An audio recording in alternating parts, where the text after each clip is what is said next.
Welcome to The Rest is Politics US, and what was meant to be our Monday live stream we will explain in just a minute. I am Katty K.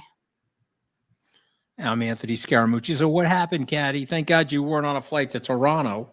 What happened? Yes.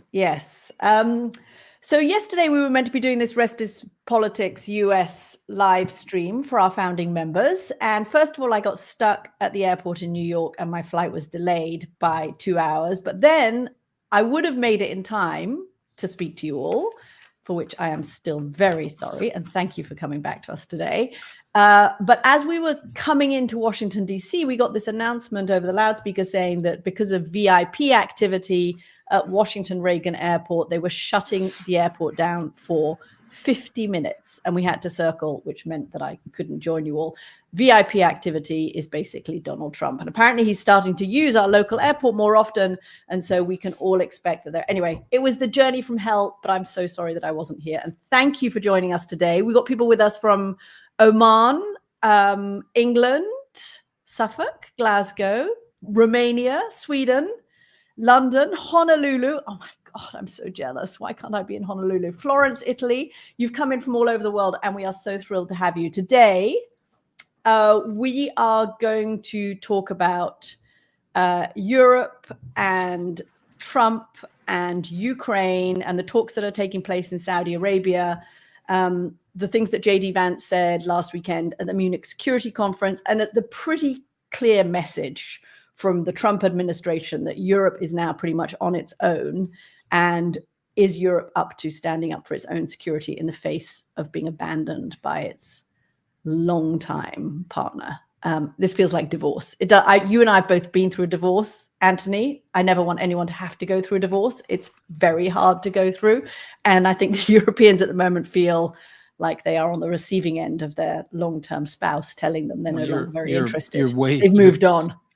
You're way better at divorce than me. I mean, if you're a best-selling author as well. I mean, your next book could be about how you hang out with all your ex, people. I mean, it's fantastic. I mean, I've never seen anything like it. There we go. I mean, can I just say this? I had your ex-husband and his wife, who were very close friends with you, at my book party in London. I know, that was very nice. Yeah, I was blown away by that. You should be the ambassador. You should be the ambassador. Okay, the way you handle this stuff. But let's talk about this. Is that really true? Before we go to the questions and comments section, thank you so much, everybody, for joining. Is that really true? Is it over? Is it a 4-year interregnum? Is it a change in policy because of one man's love affair with Vladimir Putin? So 85 years of a bipartisan commitment to a stable and prosperous and peaceful Europe is over, or what do you think it is? I think even if Europe has come to the realization, and I've spoken to several people this week who kind of study Russia and Ukraine and Europe more closely than I do, who have said that actually, although there were audible gasps when J.D Vance told Europeans that what they had to face up to was the threat from within, and accused them basically of illiberalism. He accused European courts of cancelling elections. He said that the basic liberties of religious Britons were under attack. And that came on the top of Pete Hegseth saying, listen, we are not going to defend Ukraine with American troops. And by the way, if any European troops go in to defend Ukraine, they won't be covered by Article 5 of NATO, and Europeans have to accept the very clear message that America is focused on China and not on Europe anymore. I think that message has been coming from a long time, and there are several people that I've spoken to who are either in Europe or study Europe who say that in some ways it was a relief to some Europeans to have the bandage ripped off this, that they have Joe Biden was the last transatlantic president America is going to have. Yes, we've had this relationship for 80 years and we could rely on America's security umbrella. But I think what Europeans are realizing is that, okay, this could just be Donald Trump. And as I've said before on the podcast, America first really means Europe last. He has no love for Europe. He thinks the Europeans have freeloaded off America's security umbrella for far too long. And they can't keep dialing 911 Washington every time they have a problem that needs fixing with American military might. But even if we go back from Donald Trump and let's say a Democrat, Gavin Newsom or whoever it is, I'm throwing a name out there, gets elected in 4 years' time and America has a Democratic president, America is moving towards focusing on the Pacific. Barack Obama tried it with the Asia First strategy.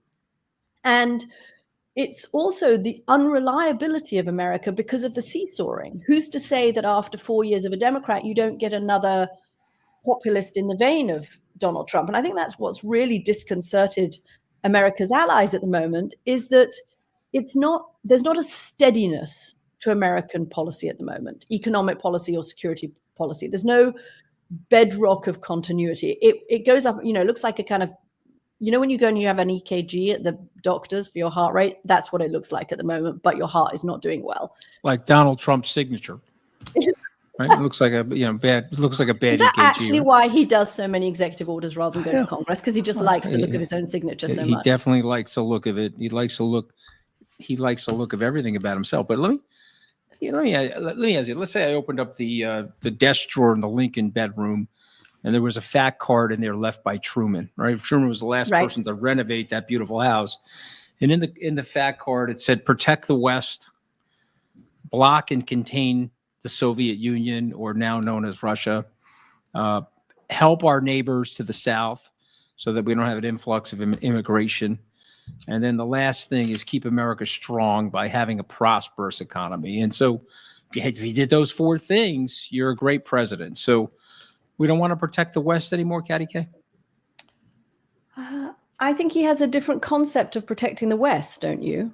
I mean, I think his concept of protecting the West is make sure we don't have any trade deficits with anybody.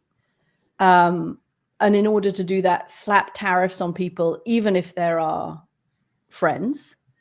Russia can kind of hang out in Central Europe if it wants to. And honestly, do we care that much about Poland or the Baltics?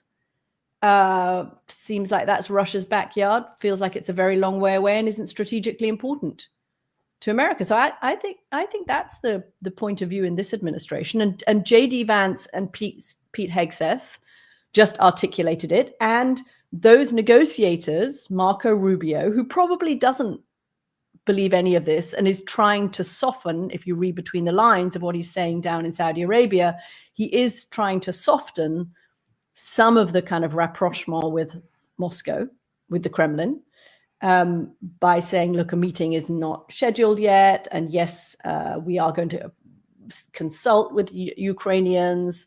Not that that's what Ukraine wants. They don't want to be consulted with. They want to be at the table. But that's my sense, is that Rubio is trying to soften it, because inherently Rubio does believe in American leadership and sees the value of having allies.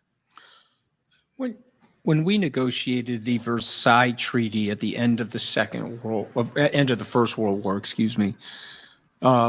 we asked for reparations. Remember, they hived off the Rhineland, and they were producing goods out of the Rhineland, shipping them to the victor nations. And it was a very harsh treaty. At the end of the Second World War, we had a very benevolent treaty. We founded the UN. Yes, the Soviet Union took a piece of Eastern Europe, but we tried to keep the West in line. We had favorable trade terms with people. We started the Marshall Plan. What was better for peace and prosperity? Which of the two ways of going about things historically is better for peace and prosperity? Well, look, I think there is a risk that Donald Trump's slogan is going to transform to not from make America great again, but make America weak again. And that actually because I think if you hit a problem, a 9/11 event, right? Who came to America's rescue? Who came to America to contribute to America, right? It was NATO forces. They went to Afghanistan. They lost their sons and daughters in Afghanistan to help America.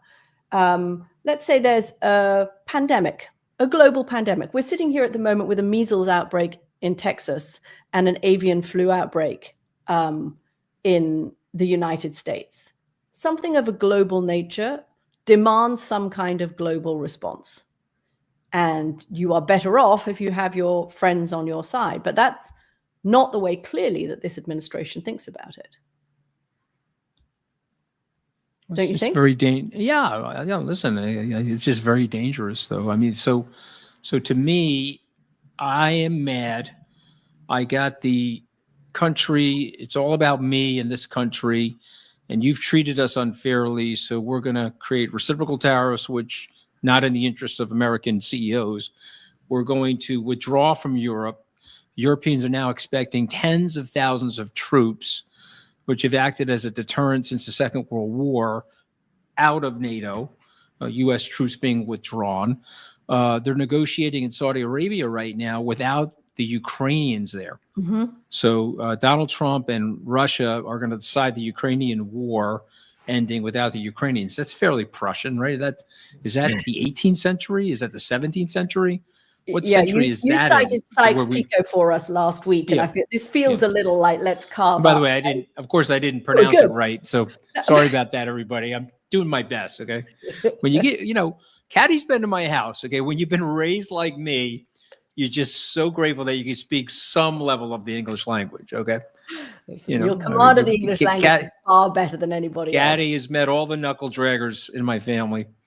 And smash my Lamborghini at the same time.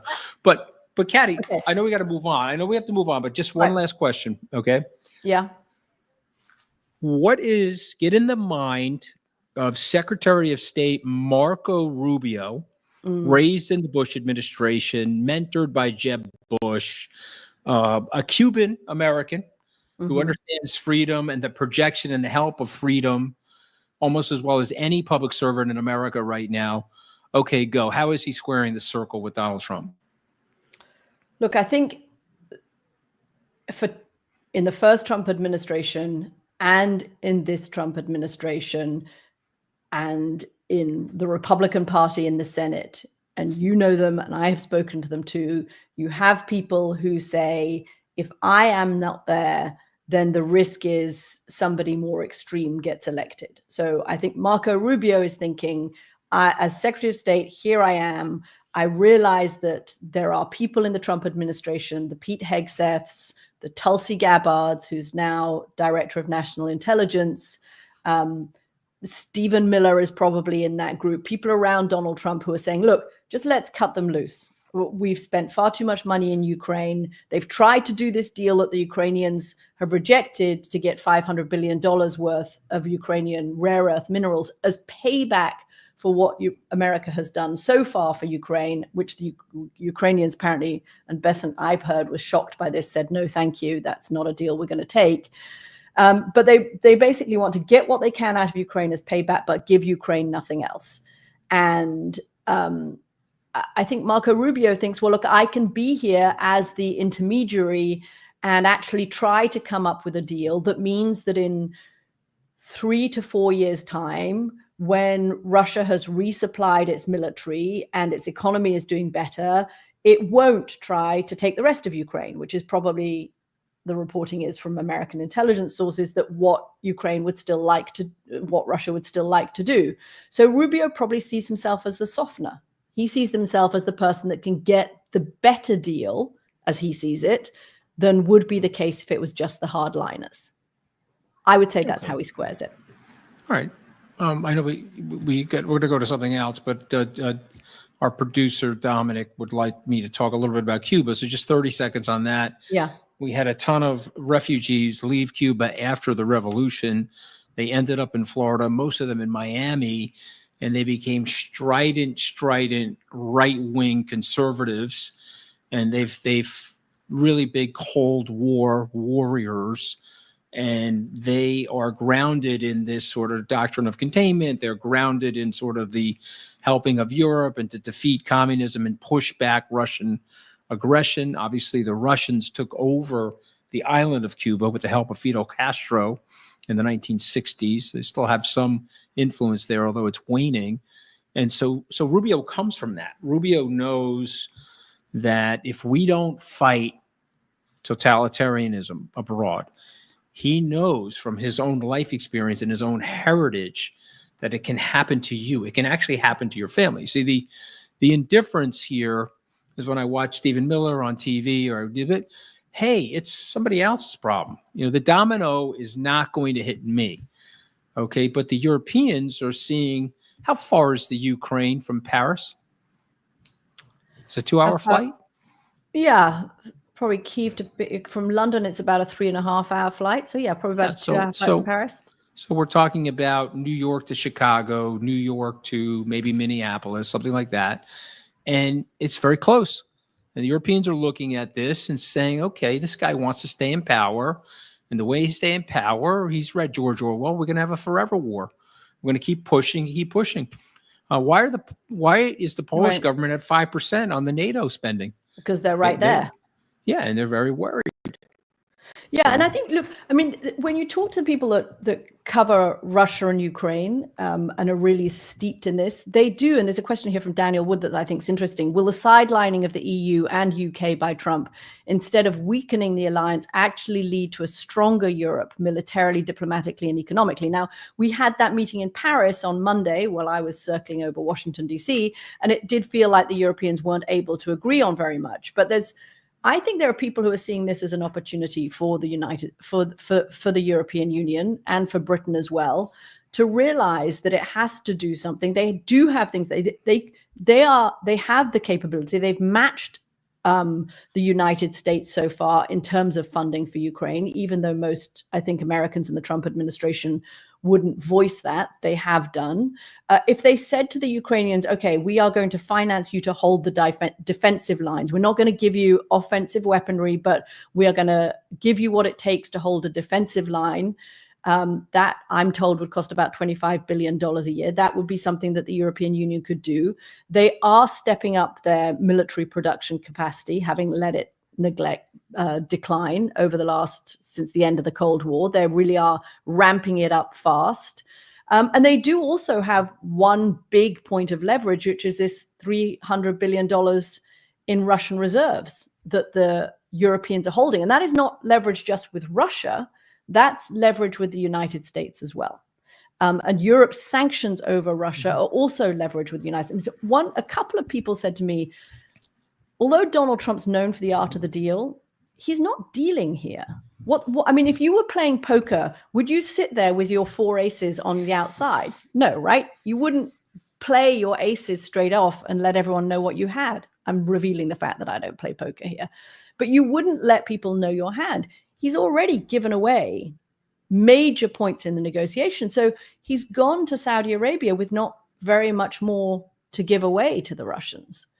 There's an interesting, an interesting kind of lack of art of the deal going on here that I don't understand why. Maybe they think that it's because they don't care on the outcome, and so they just want to get this done. Well, I think they've made that clear. I mean, I don't. Again, I think the 4D chess argument, I think, is nonsensical. I've been in the room with these people. It's not 4D chess. It's Trump's whims, and right now he's siding with Elon Musk more than he's siding with Steve Bannon for now.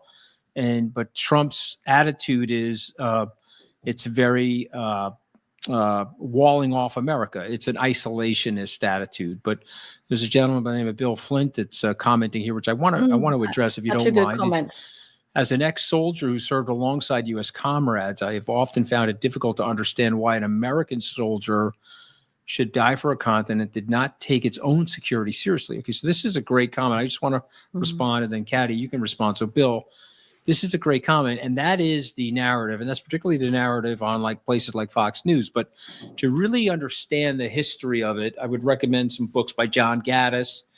The United States, rightly or wrongly, told the Europeans to stand down on a military buildup. The United States, particularly with Germany, they basically, Eisenhower was like, look, I do not want the West German government rearming, and it will be way better for the United States to run this for Europe. And so now, are we neglectful the same way we were on trade, Katty, where we should have right-sized that over the years? Should we have said, okay, like your iPhone gets an upgrade from iPhone 1 to 16? Should we have gotten to the Europeans 10, 15 years ago and say, look, we're not shouldering this anymore? but no American statesman wanted to do it. Bill Clinton said he didn't want to do it for the same reasons that Eisenhower pointed out. But I get Bill's sentiment.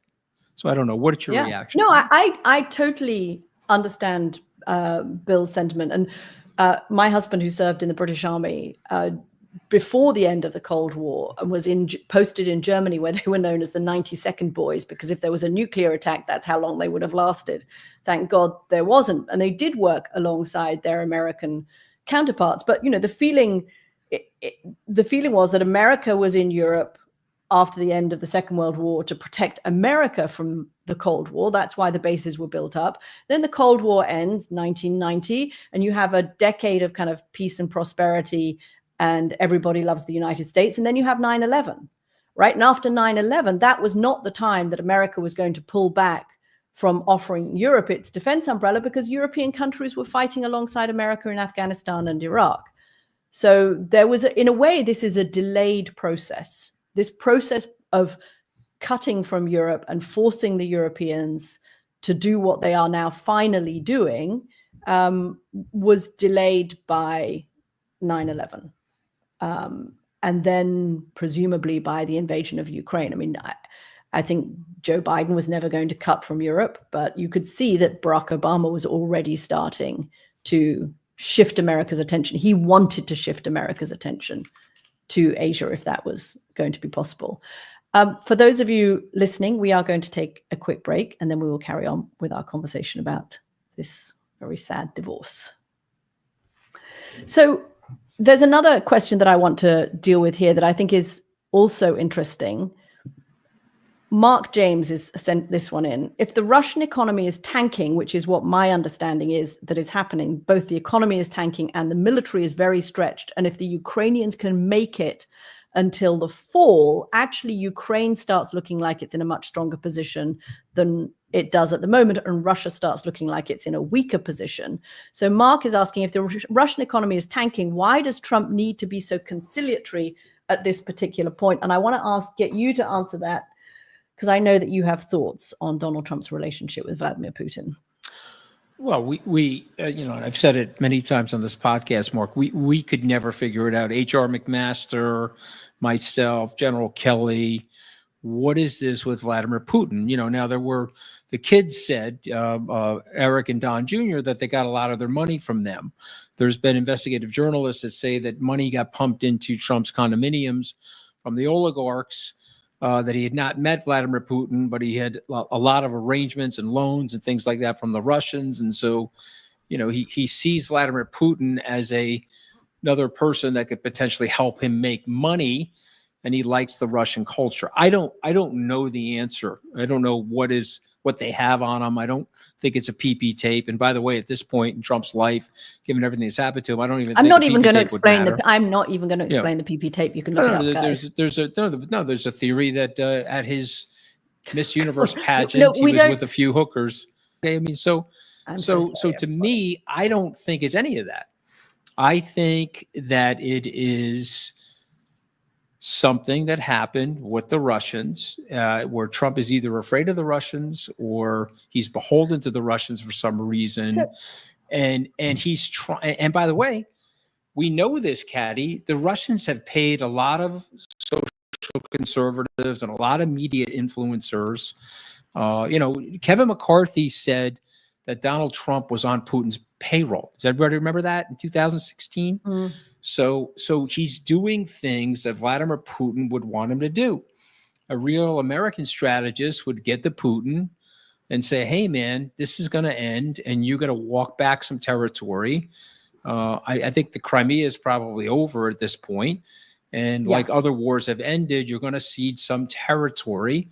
But this is a sovereign country, and maybe there's a 10-year guarantee they don't enter NATO, but it's not a permanent promise. That's all he had to do. And but he's going to give him the whole store, and Zelensky's going to say, hey, I'm sorry, we're not going to do that. Now, the question is, what will the Europeans do? How will they respond? See, my thing with the Europeans is that they've got too much bureaucracy, and they're not really as coordinated as they need to be. There's no president of Europe. Okay, they're not thinking about it like Churchill once wanted, the United States of Europe. and there's a president of Europe. There's a European standing army, and there's a president of Europe, right? And remember, not to get into this, but the country that can fire the most people can hire the most people. And if you can't fire anybody, then you can't hire anybody. So if you're in France and you want to hire somebody, like, holy shit, I can't hire this person because I may never be able to fire them. Okay, can I? And so you got to be really careful with this stuff. You guys have really killed your economic growth with all this bureaucracy. Can I just get back to the Putin stuff, though? Because I think there may be another reason that Donald Trump seems to be giving away the store to Vladimir Putin and generally seems to have some kind of affinity with him, as we saw from that Helsinki conference. And that is that Putin has a very anti-woke agenda. And this administration is very driven, particularly with Elon Musk and J.D. Vance, and you heard it in J.D. Vance's comments, with sort of anti-wokeism. And a lot of what J.D. Vance was saying and a lot of what Elon Musk has said when he's been cozying up to the AfD is that Europe has become too politically correct, too liberal, too anti-religious, too secular. And I think while Donald Trump is not a religious person, he does like the anti-woke stuff. And he gets that from Vladimir Putin, particularly on the issues of gender and gay rights. I mean, Vladimir Putin is very conservative on those issues. And I think there is an affinity there almost that he has kind of culturally with the way that Vladimir Putin, it's the we've spoken about this before, this idea of a strong country, of projections of strength, of masculinity. It's almost a kind of zeitgeist that Putin projects that Donald Trump and Elon Musk, and to some extent J.D. Vance, appreciate, and they don't see it in Europe. And so I think there is a cultural affinity there, as well as just a kind of hardline security, and it's too hard to fire people in France. All right, not to be incredibly cynical, but I would say follow the money. There's a money trail somewhere in there that would make it make more sense. Let's think. This question here is also interesting. How much of MAGA? This is from Vic Hannelly. How much of MAGA is really just Trump, and will be unsustainable for anyone but him, even Vance? When DeSantis tried it in the primary, he bombed. And I want to kind of, as we close out this live stream, I wanted to bring Vic's comment up, because this is the question that we're always asked. And I think it gets us back to the beginning of this discussion. Is America permanently changed in the direction that we have seen over the last month? Or is this a blip, and whoever replaces Trump as leader of the Republican Party, which however little Trump might want to acknowledge this, is going to happen in about 5 minutes time, because that's the speed with which politics moves in Washington. Will they have his ability to do what he's doing? I don't think so. I think this is Trump. I think America is shifting. America's less Europe focused, but the MAGA stuff is about Trump. Well, I mean, that's why I started the live cast by saying, is this a 4-year interregnum or not? I don't think any of those guys can take on the personality cult and execute it the way Donald Trump has. And remember, he's had 5 decades in the public eye. He's the most famous person in the world. None of those guys are. And they're moral weaklings. Whatever you want to say about Donald Trump is consistently amoral. Donald Trump's anchor is amorality, and it's consistently threaded. Those other guys are garden variety politicians where they're trying to act moral with lots of equivocation. And so that sort of weather vane spin that goes on with those other politicians makes them less effective. Donald Trump, people look at him and say, yeah, what is the least moral thing that this guy could do in this situation? That's what he's probably going to do. And he's actually very, very consistent with that. And it's almost part of his brand. Yeah. Why do you think Donald Trump doesn't like Vladimir Zelensky? I was just wondering that as you said that. Is it that when you talk about people being moral and focused on a mission and focused on principles, is that why he doesn't like Zelensky? Because in some ways, you could see Donald Trump admiring Zelensky, admiring his... He doesn't like Zelensky because Zelensky didn't play with him. Hello, how are you? You've got stuff on Joe Biden. That was a perfect phone call. And I need to get that stuff from you. And if you do that, I'll send the HIMARS, and I'll send the anti-tank ballistic missiles to you that you need. And see, people don't remember that we used to call this thing porcupine. That was the defense term for it. 1994, they gave us the weapons, they gave us the nukes, and we put this Operation Porcupine in place with Ukraine, and we sent them reams of weapons and reams of stuff and training, and said, don't have to join NATO, don't worry, you're a sovereign nation, and we're here to protect you. Give us the nukes, right? They were the sixth largest nuclear country, and that was working. But then he slowed down the arms shipments, Donald Trump did, because Zelensky didn't want to play ball with him. He wasn't ready for that bribe. Okay, so you have to remember something. If you're tough and moral, Donald Trump hates you. If you're tough and amoral, you're in the pantheon of the axis of Donald Trump. And so Zelensky, whatever you think of his shortcomings, and I'm not saying he's a perfect person, but he's hung in there. He was at the Munich Security Conference 3 years ago, and he said he was going to hang in there. People were offering him asylum. And he's been very brave, personally very brave. He has hung in there, and he has tried to forge a coalition for his people to keep his country sovereign. And he's also done something that's very embarrassing to Putin. He's exposed Putin. Putin's got 1981 Red Dawn machinery in his weaponry, and Putin's emptying the prisons to fight Zelensky. And so we've learned a lot about, Ash Carter, the legendary Ash Carter, before he died. I was with him. He was former defense secretary. He said, wow, they've really exposed the weaknesses in the Russian army. Okay, yes, I'm talking about the conventional forces. Obviously, they have nuclear forces, but once you use the nukes, it's over for everybody. So let's just hope that we continue never using them. One little tidbit that I've been told by somebody who has been a close advisor of Donald Trump's on the Ukraine issue is that Trump respects the fact that Volodymyr Zelensky has never released the audio of that phone call in which Donald Trump asks Zelensky for dirt on Joe Biden as they are running against each other in the 2020 election. And he does not want that phone call to get out. Now he's been elected. Maybe he doesn't care, but he didn't want it to get out before. And he did respect the fact that Zelensky hasn't. He doesn't, but that's in the wheelhouse of Zelensky. You could predict that. He's like, hey, I don't want to be involved with American politics. I need America's support as a Western leader to help me fight off a totalitarian on my border. It's coming across my border trying to kill my people and want to take the freedom away of my people. And by the way, they take my freedom away, the dominoes are going to keep hitting. We are going to leave it there. But thank you so much for joining us. Thanks for the questions. Keep sending them in. And we will be back next Monday. I promise you, I won't be on a plane. I will not be delayed. We'll be back at the same time, 3 p.m. Eastern time, 8 p.m. UK time, 9 p.m. continental time. I feel like I should go around the world because I know you are joining us from all over the world. Some of you are joining from New Zealand. I think it's your breakfast time, but thanks for joining anyway.